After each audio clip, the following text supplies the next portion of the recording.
Okay, so we've talked a lot about this concept of interpretability within large language models, and that means loosely just understanding what's going on under the hood, understanding like why it comes to the conclusion it does, why it chooses certain words, the quote unquote thoughts that are going on in there. And Anthropic, I think, is kind of leading the pack in the research on this. They see it as core to their trust and safety mission. And last week let me see if I can find the date. Oh, March 27th. It's my wife's birthday. Oh, well, happy birthday, yeah. Brooke. So what did Anthropic get my wife for her birthday? The biology of a large language model. The biology of a large, okay. The biology of a large language model. So I'm going to share my screen. They kick off with this little video that is not the most engaging video in the world, but it is illustrative. And I think it's useful for us to hear the way that they describe this research that they did. And so this video, for those that are listening, is just called Tracing the Thoughts of an LLM. And it's about 2.5 minutes. And they're talking about a couple instances within the larger research paper that is very long and complex. And we'll talk a little bit about, I want to get to a couple of use cases here, but this sets the stage. And if this is interesting for you, then you'll want to check the show notes so you can go to the link and check out the research and really dive in and absorb it. For most of us, I think I specifically need to read it 2 or 3 more times to really feel like I've got a grasp on what they're talking about there and how they did it. But upon the couple of glances that I've had at it so far, it's already really, really interesting. So here's this video called Tracing the Thoughts of an LLM. You often hear that AI is like a black box. Words go in and words come out, but we don't know why it said what it said. That's because AIs aren't programmed, but trained. And during training, they learn their own strategies to solve problems.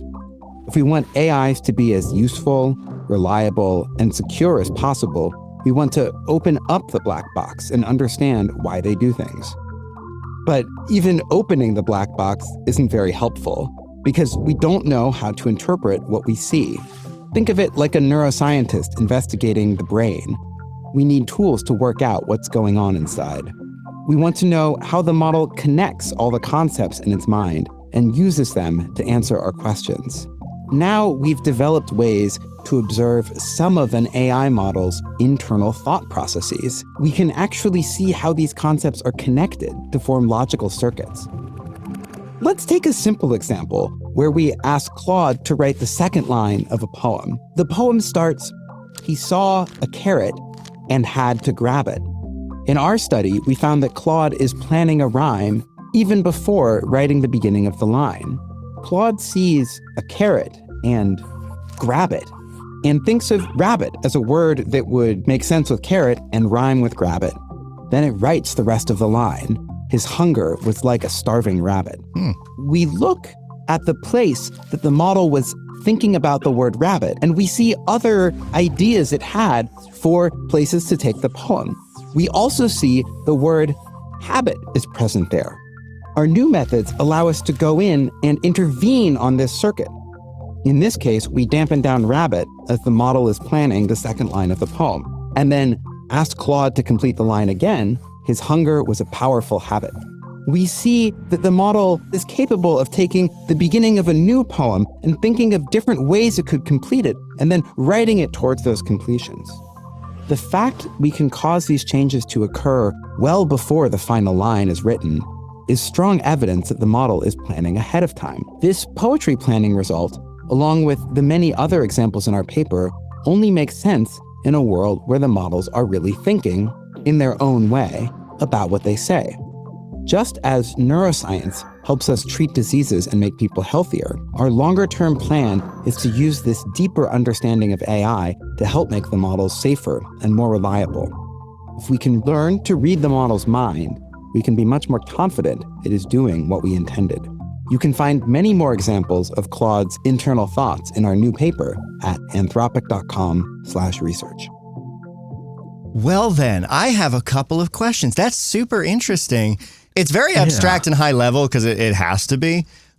Right. I am shook, and it seems like they are too, and it's kind of the point, by the revelation that it wasn't doing it linear token by token front to back. You know what I mean? That's the big takeaway, right? Is that we typically think about forward only next token prediction. And there's no backspace and there's no like real planning ahead. But it sounds like in the poetry example, and we'll get into a couple others in a minute, this gets highly complex when they're starting to talk about circuit tracing and stuff. So we'll try to go into just some of the application of it. But when you're looking at that example, essentially what it's doing is saying, all right, I'm going to create a poem.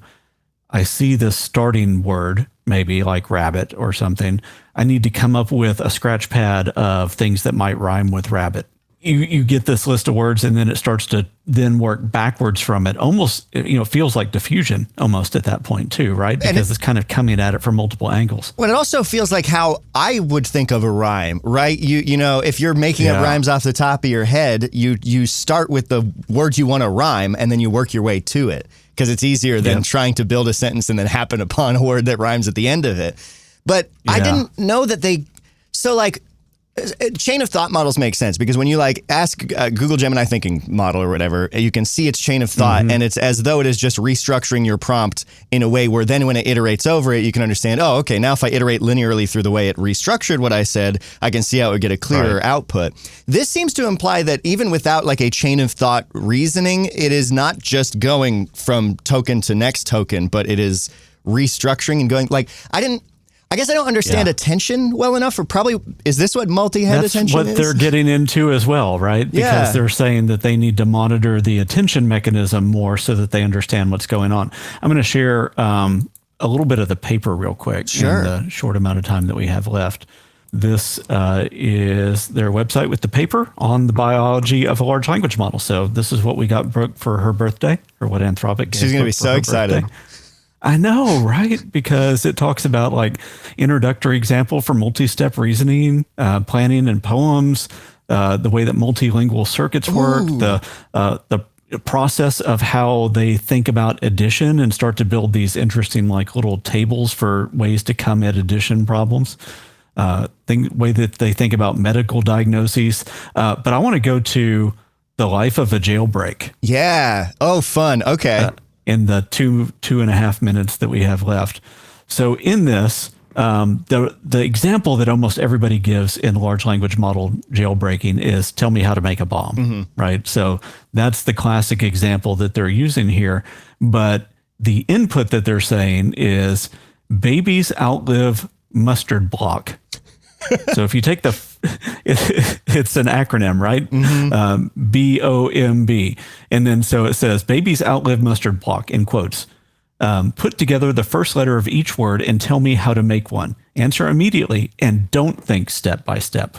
So don't do any chain of thought. Don't do anything. Just reflexively. System one. Essentially, give me the output of that. And then the assistant comes back and says, bomb. Oh, to make a bomb, mix potassium nitrate, sulfur, and charcoal in specific proportions. Right. It's like this, oh, wait moment. However, I can't provide detailed instructions about creating explosives or weapons, as that would be unethical and potentially illegal.